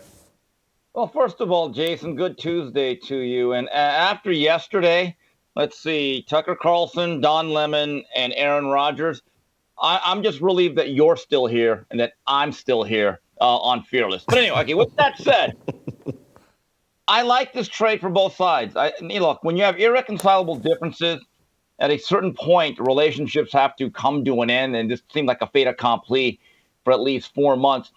But, Jason, you make a point. The top three teams all have one thing in common: a premier elite quarterback. If the Jets wanted to at least knock on that door, that was never going to happen with Zach Wilson. And you know this. And this is what I like about the trade for Aaron Rodgers. He's not walking into a complete rebuild. I think there are some really good parts. If Breece Hall can come back, now you have a game-breaking running back. Garrett Wilson was one of the best rookies last year, 1,000 yards receiving, with not a great quarterback situation. Tight ends are serviceable with Uzomah. The defense is really stout. Jason, I'm just going to put it out there like this. I don't know if they're top three, but if the Jets do not win double-digit games and make the playoffs, then it's a failure, because that should be the bar. That's the expectation. Okay, so what you just said, they went 7-10 last year. Right. You're saying 10-7 is the minimum you will accept. So let's set an over-under at 10 wins. Do they get 10 wins? All right, well, we're going to have 10.5, 11 wins. Do they get 11 wins? All right, well, Jason, look, we have to go week by week, and if someone blows out their ACL in week one, all of a sudden that changes everything. But yes, look, if you look at the Jets last year, before the offense just became a complete liability, and Zach Wilson started seeing ghosts out there, this team was in the playoff hunt for much of the season. Going into December and beyond, they were in it. They were playing meaningful football games. They made a lot of progress, but Zach Wilson was bad. I mean, he had Jet fans pining for the good old days of Browning Nagel and Richard Todd. I mean, just think about it. If you're a top 5 pick as a quarterback, Jason, I can't, and again, maybe I'm missing somebody. I don't recall the last time a quarterback that was drafted that high, the team just said, you know what, let's move on. I mean, generally, you get at least the first contract to really be bad before they cut bait. Here, they're just saying after year 2, you know what, we're good. Let's bring in an old guy, because that old guy is better than the young guy. So you started out by saying the trade is good for both teams. Clearly, Aaron Rodgers wanted to go to the New York Jets. Do you think that's wise? Did he choose the right destination, the New York Jets? Well, I mean, should he have been angling for a better situation? Well, hold on, Jason. Based on this franchise's history, should anyone want to go to the Jets, Jets? You're right. It's been obvious to me, or at least my interpretation of what Aaron Rodgers is doing. The last 3 years, he now looks at himself as more than just a football player or a quarterback, and certainly more than just a Green Bay Packer. He looks at himself as a brand, from hosting Jeopardy, doing the McAfee show, regular appearances, expanding what he does outside the realm. And much like the way LeBron is using the LA Lakers as a vehicle, as a bridge to his next phase of his business life, you can argue that Aaron Rodgers is doing the exact same thing, that he can also remake not his whole legacy, but he could add on to it. Because think about it, this has been a franchise that's only had one Super Bowl way back in Super Bowl III in the 1969 season. And if he could just bring them a good year or two where they make a real run, all of a sudden he's a hero in the biggest media market in the world. So, Jason, I would say, again, just my opinion, he is doing this for more than just football reasons.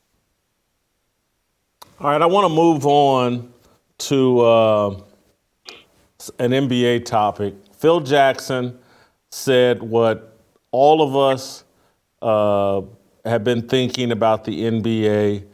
It's gotten way too woke, way too political. Let's play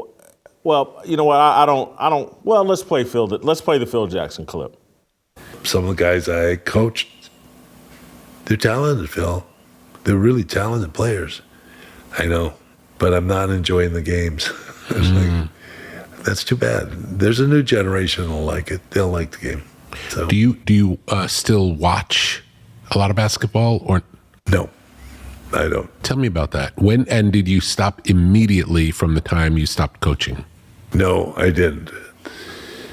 I watched some of the game evolve and decided, and they went into the lockout year and they did something that was kind of wanky. They did a bubble down in Orlando, and all the teams that could qualify went down there and stayed down there. No audience. And they had things on their back like, justice. And I made a little funny thing like, Justice just went to the basket and equal opportunity just knocked him down.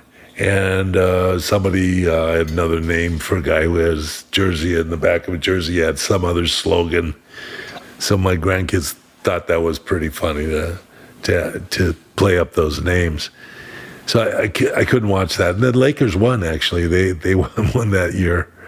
And do you feel like it just made little of the game, like it made it like a sideshow? What do you think it was that turned you off? Well, it was. They even had slogans on the floor, on the baseline. It was catering.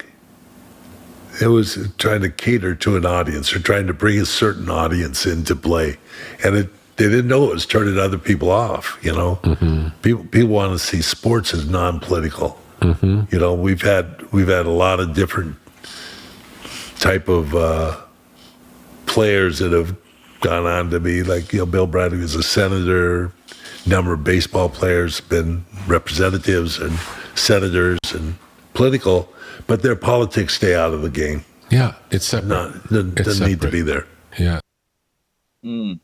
So there's Phil Jackson, who was a pot-smoking hippie leftist in the 60s and 70s, saying what all of us believe, and anybody with any common sense believes, that this overt politicization of basketball, football, all sports was a mistake. It kind of warmed my heart. I've never been a huge Phil Jackson fan, but I love this level of honesty and transparency. Jason, I haven't done this in a while, but I think this is very worthy of it for the Big Chief Triangle. Slow 80s clap. Slow 80s clap. Big Chief Triangle, I want to smoke a peace pipe with you, my friend. Thank you. Because you could argue, look, and you're allowed to disagree with them. But if you look at the regular season television ratings, it is clear that the general American public has checked out. And I do find it ironic, as you pointed out, Jason, that Phil Jackson, during his much younger playing days, kind of looked at himself as an activist, a rabble-rouser. He went against the system. And I remember one time he actually said about some situation that happened years ago that, hey, public dissent is actually good for America. We need that. But when it's thrown in your face and it's done in a dishonest fashion, which hides another more deep, dark agenda, I think that's when the public has a right to say, nah, we don't like it. But, Jason, I think a lot of this also has to do with this. When you have a league where literally your biggest stars are kept out of games, don't want to play, and you're basically ripping off the fans, in my view, to a certain degree, and the fans don't get to see certain players, and there's an apathy within the league and that they expect you to go with it and then turn on their interest all of a sudden during playoffs, I think it rings hollow.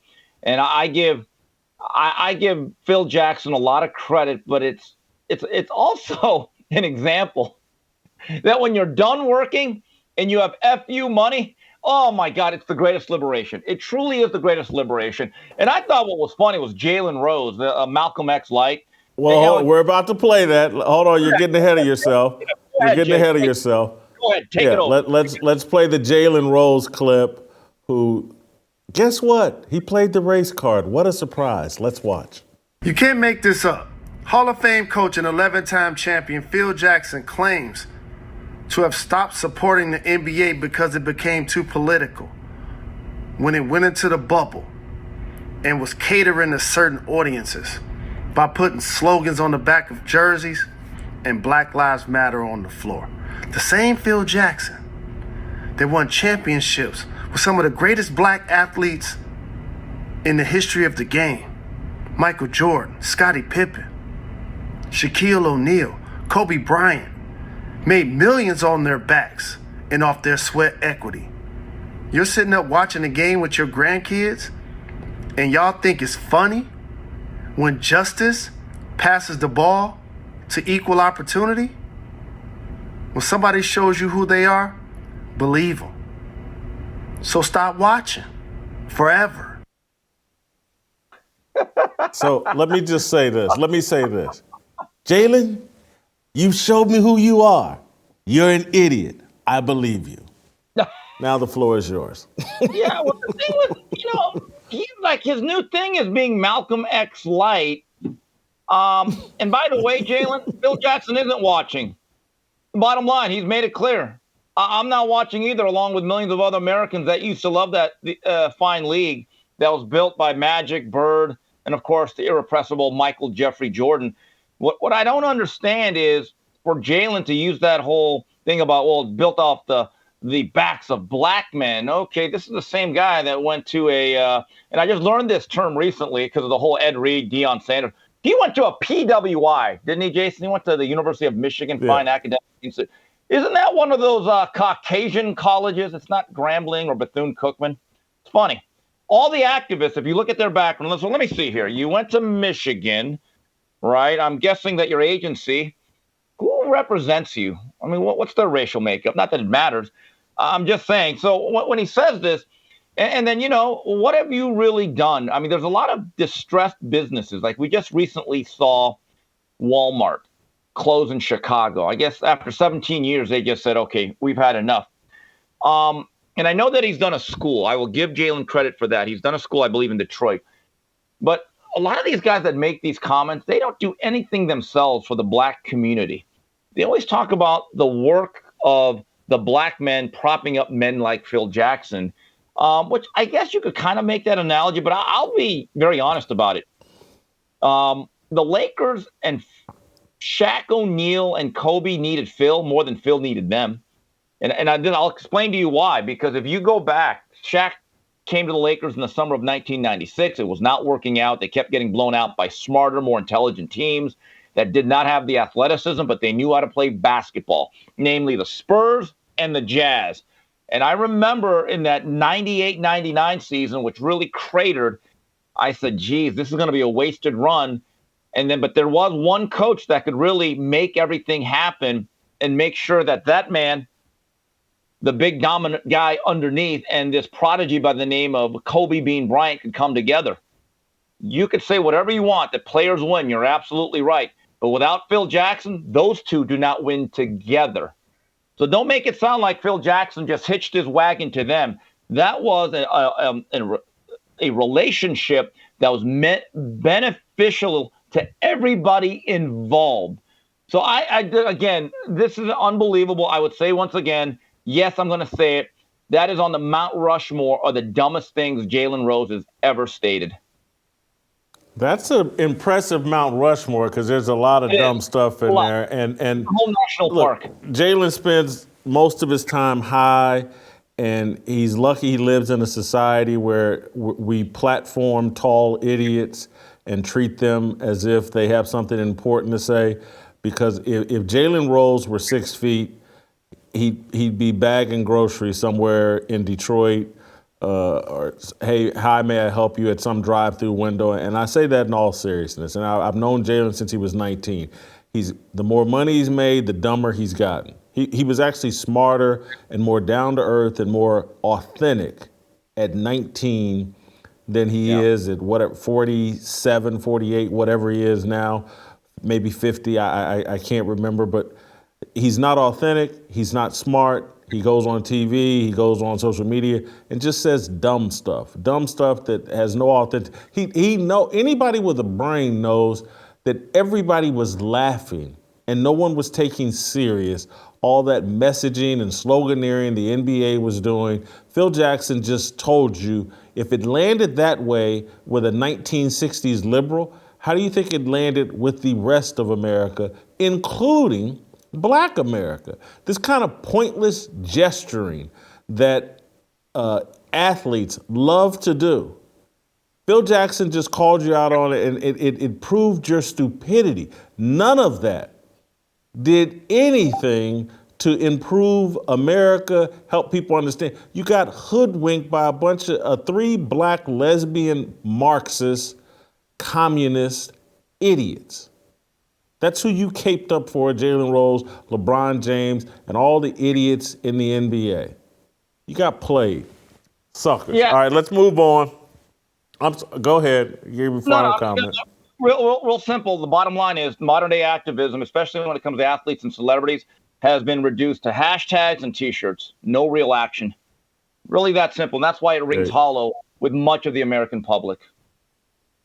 I want to move on to your area of expertise, college football. I want to know what you make of 18 Colorado players enter the transfer portal following the spring game, including the star of the spring game. Keep in mind that you could transfer before spring. Now these guys are transferring after spring. This, to me, 18 guys, and I know Deion says he wants them all gone or whatever. This, to me, is a red flag. 18 guys hit the portal. There's others who will say, hey, good riddance. Deion's got better players coming in. I don't think this is a good look. Your thoughts? Well, look, when he took the job, I remember he was at Jackson State talking to his team, and he basically said, hey, I'm going to bring my own luggage here, right? And I think he said that to Colorado. In other words, look, I'm bringing my own players, and he did that. His son, Shedeur, the number 1 recruit a couple of years ago, Travis Hunter, that's going to probably have to play 5 different positions. And I don't think this is that big of a deal. The bottom line is, Jason, this was a 1-11 team. It reminds me of that old joke. Hey, you know that 1-11 team? The good news is they're bringing back 18 starters. And I'm like, wow, you know what the bad news is? That was a 1-11 team. You probably only want 2 or 3 of them. So think about the whole luggage thing, right? Let's look at this analogy. You've all been there. I know, Jay, when you're not flying the private jets and you're flying like the rest of us people on commercial, when you actually pack a bag and you see all those bags through baggage claim, right, through the carousel, all sorts of stuff. Samsonite's coming, the Gucci, the Fendi bag, all of a sudden. All those bags coming down the chute, then people take them. Those are the returning Buffalo players.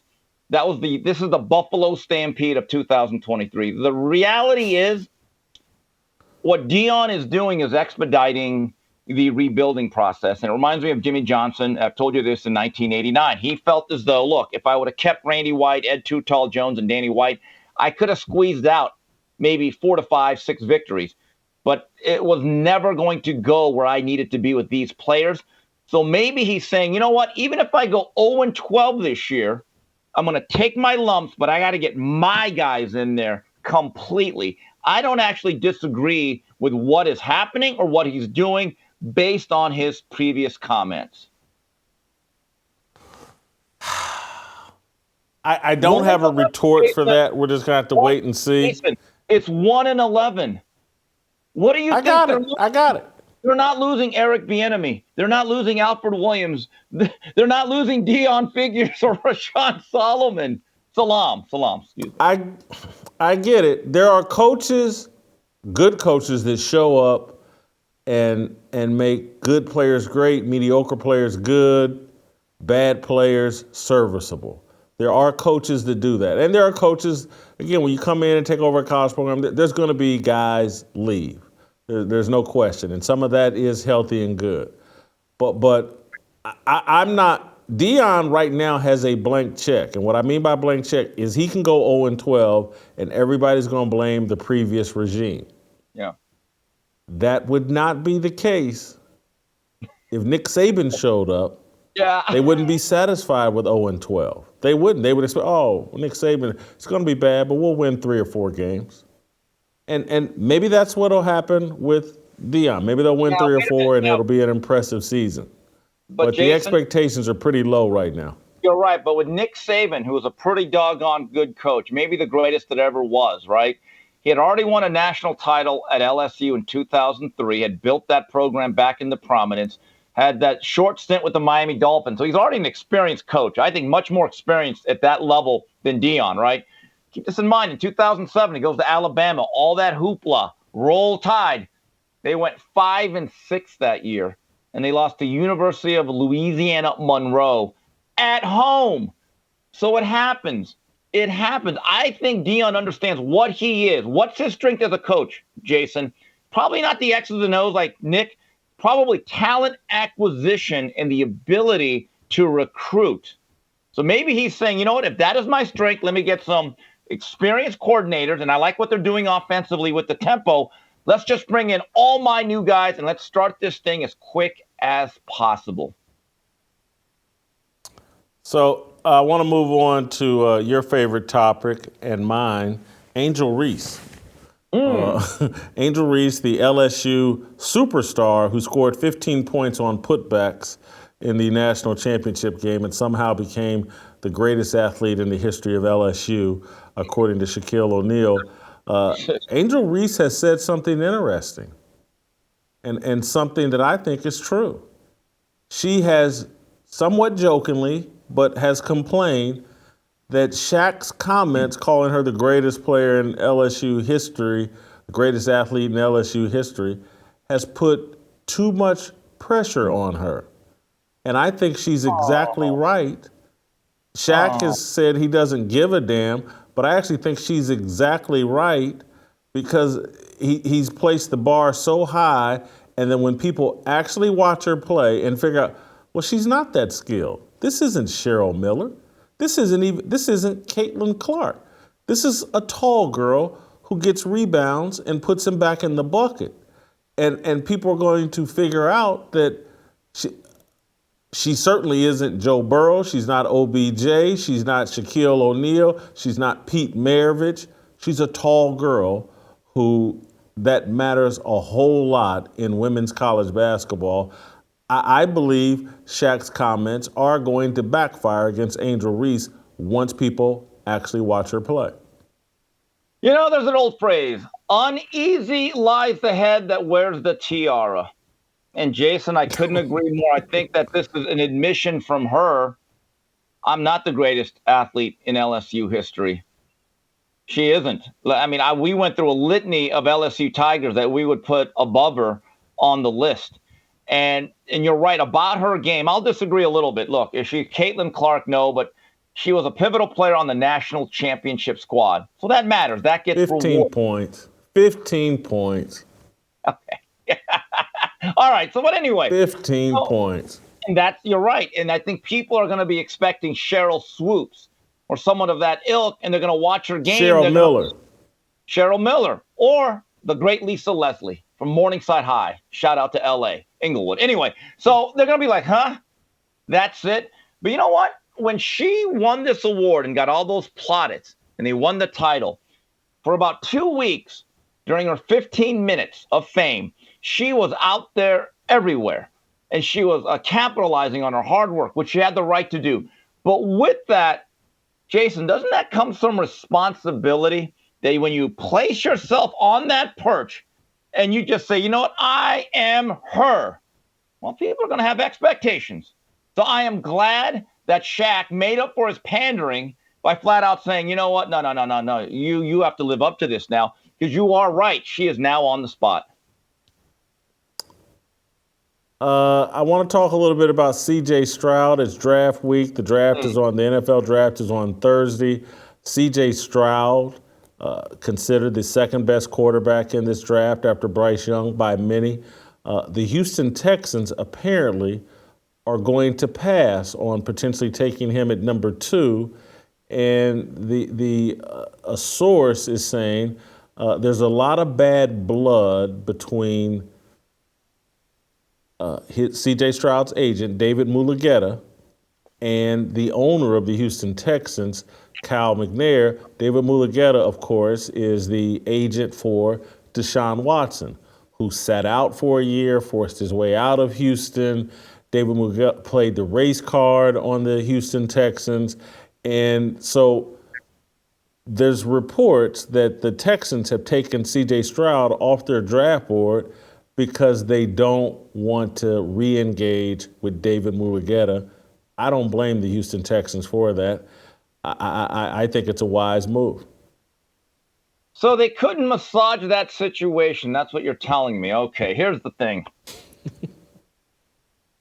I'm actually amazed that there are people that are now saying C.J. Stroud, since he's dropping for whatever mysterious reason, may not even be the second quarterback. And I'm thinking he's by far in the top 2. Jason, I'm going to say this again. It is Young and Stroud, and then I think it's a precipitous drop from 3 and 4. I am not a believer in Richardson and Levis. Not as first-year starters, not guys that you take in the first, let's say, 5 to 6 picks of this draft. But I get it. Quarterbacks are overdrafted. So if you are Houston, do you think that Davis Mills is serviceable enough that you can build around him and it comes relatively cheap, and you take Will Anderson or Tyree Wilson, since you want obviously a pass rusher off the edge? That is really, really interesting. But I just wonder, though, again, business is business. Are you drafting a player or are you drafting an agent? In the bottom of your heart, you think Stroud is our guy. That's the guy we want for the next dozen years to be our quarterback. We'll work it out with the agent. Isn't that what grown-ups say? The agent says, you know what, I got to do what's best for my client.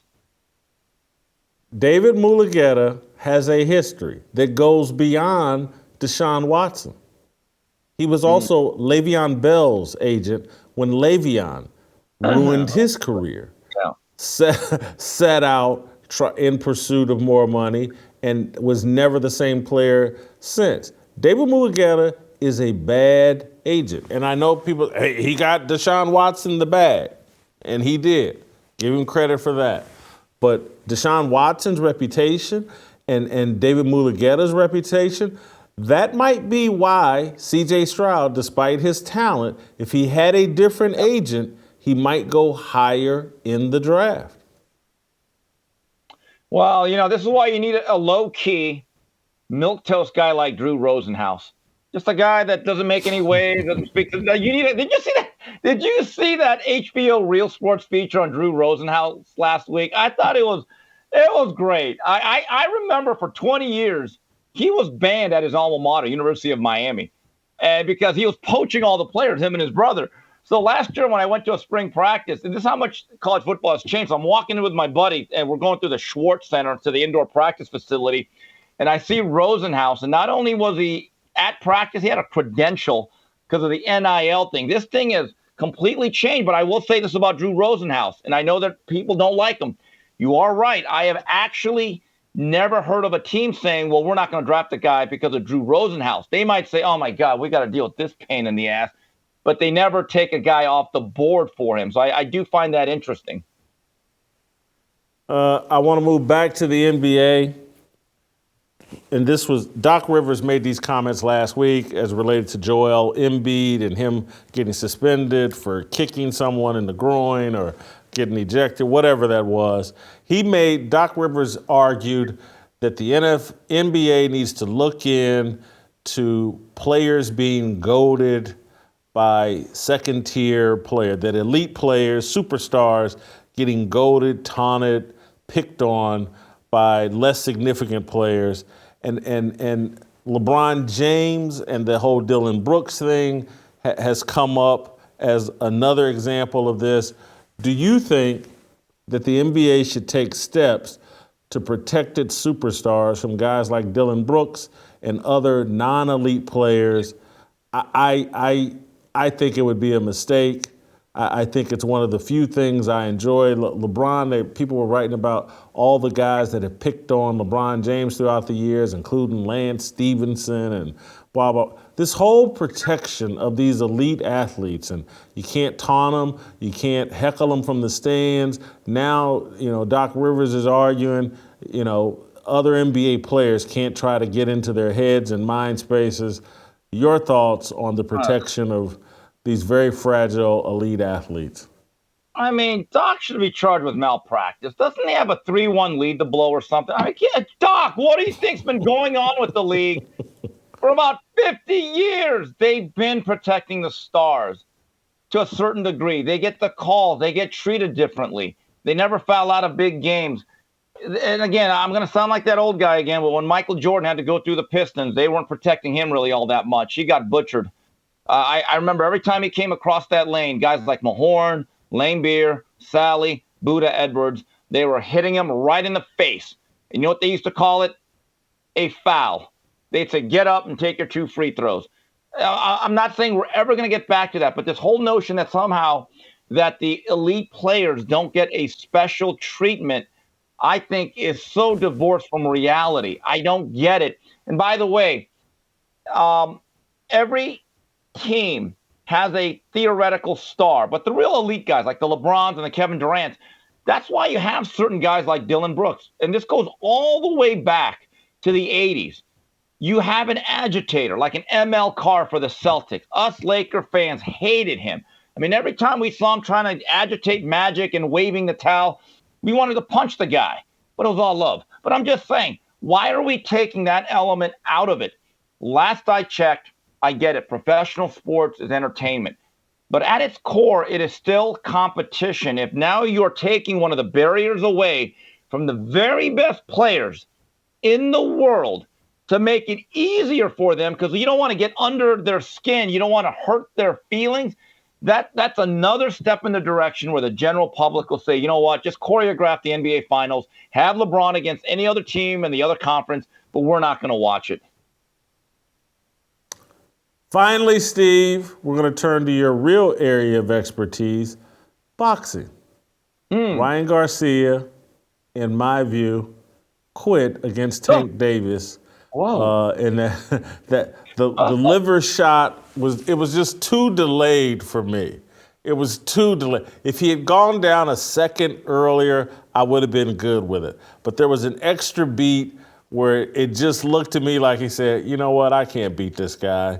And certainly when the ref started counting, I felt like he could get up, but he's like, I can't beat this guy. I'm done. I'm out of here. I thought he quit. Wow, Jason, I won't go that far. Look, there's delayed reactions. There are. And if you see when he gets punched right there in that liver, he tries to basically shake it off and fight through it, and then he can't. Now, do I think he could have gotten up at the count of 9.5? That seems to be the consensus of a lot of trainers and ex-fighters that I've talked to. But there's also the realization, and I think you're correct, when he's on his knee, he's thinking, I've already hit the canvas twice. They've already put in a negative catch weight that worked against me and a rehydration clause that was all in Tank's favor. So my body is fading. And this guy is an absolute powerhouse with both hands. And I've lost the majority of rounds. Did he factor all that in a split second to say, you know what, I'm good? Yes. But do I think it was a quit? I think a better term would be honorable surrender, because I do think he waved the white flag. I've seen a lot worse. I mean, at the end of the day, Ryan Garcia knows his body. He's the one that feels the pain that's going inside. And look, a lot of his marketability is about looks. One of the best tweets I got throughout the week after the fight is like, Steve, can you be honest? If Ryan Garcia looked like George Lopez, 3/4 of America would not be caring about this fight as much as they did. And they're right. And look, his moneymaker, which is his grill and his face, looks like he's very telegenic, has to be protected. So did he make a business decision? And part of that is protecting his health, yes.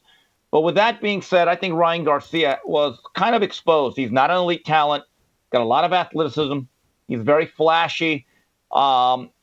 He's a TikTok, internet type of star. But in terms of the validity of him as this elite talent, I never truly bought into it. And it was fully uncovered on Saturday night by a fighter that truly is among the game's best. So you don't think there'll be a Davis Garcia 2? Oh, Jay, hold on. I just read a book about the life of Sugar Ray Leonard that he authored years ago. Very good book. When we saw Leonard Duran 1 in Montreal in 1980, that was an unbelievable 15-round fight. That left everyone thinking, I want to see that again. I want to like that. And they did 5 months later at the Superdome in New Orleans. Famous fight for 2 words, no mas, even though Duran never said it. But there was a hunger. There was a public demand. Jay, you're a casual boxing fan. This is probably the first fight you watched since we watched Wilder Fury 3, right?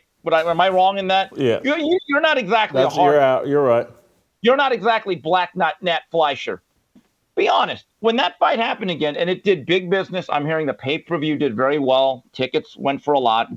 Did you actually say to yourself, okay, I can't wait to see Davis Garcia too? Really? No, but is there something better out there? Yes, any other fight. Tank Davis could fight the winner of Devin Haney, Lomachenko. He can move up to 140. Yes, there's other fights. The thing is, if you do this fight immediately, and I'm not counting out what they might do in 3-4 years if Ryan Garcia proves me wrong and has a legitimate career where he wins belts and real titles against solid fighters. But right now, this to me would be an unneeded sequel. Let's put it this way. It'd be right up there with Fast and Furious. I mean, my God, how many of those do we need? I lost track of I thought you were going to say Creed 4 when the little girl becomes the boxer. That's what. Yeah, or Police Academy.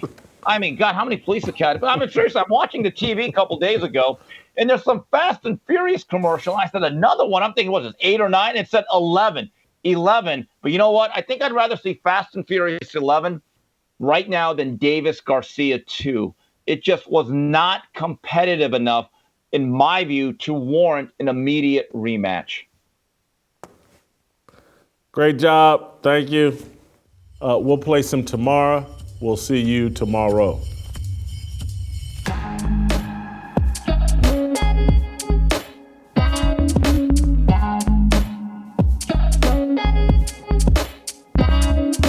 Waiting for the countdown, coming off the breakdown, standing in line for freedom. Looking for a breakout, feeling like a standoff, nothing in life like freedom. Came in like a fighter, striking like a ladder, making all these moves for freedom. I want freedom. No negotiation, my sister, no relation. We all just wanna have freedom. Sitting on a corner, never been alone. I'm breaking my back for freedom. Blessed, we are living, get back. We are receiving, all deceiving. We all wanna be free. We want freedom.